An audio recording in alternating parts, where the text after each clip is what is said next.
साथीहरू, हामी सबैलाई थाहा छ कि कोइला कालो हुन्छ, त्यसलाई हामी छुन पनि चाहँदैनौँ किनभने त्यसलाई छोयो भने हातमा कालो दाग लाग्छ, नराम्रो धब्बा लाग्छ।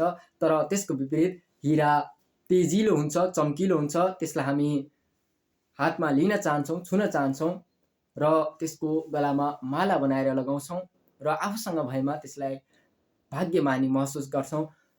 तर के तपाईँलाई थाहा छ, सायद हजुरहरूलाई थाहा नहुन सक्छ कि त्यो हिरा त्यही कालो कोइलाबाट बनेको हो जसलाई हामी छिछि दुरदुर गर्छौँ।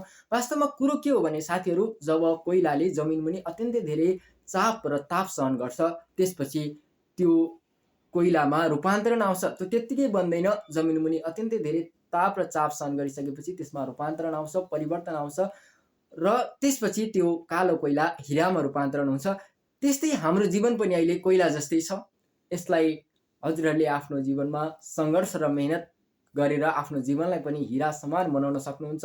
र अहिले हजुरहरू विद्यार्थी जीवनमा हुनुहुन्छ भने हजुरहरूको लागि पढाइ एकदमै धेरै महत्त्वपूर्ण छ र हरेक व्यक्तिको लागि सङ्घर्ष, मेहनत एकदमै महत्त्वपूर्ण हुन्छ आफूलाई हिरा बनाउनको लागि। र यो त्यही समय हो आफूलाई हिरा बनाउने। एउटा भनाइ पनि छ कि हजुर यदि नर्कको बाटोमा हुनुहुन्छ भने निरन्तरता कायम राख्नुहोस्, किनभने नर्कपछि आउने त स्वर्ग नै हो। त्यसैले आफ्नो सङ्घर्षलाई कायम राख्नुहोला। धन्यवाद।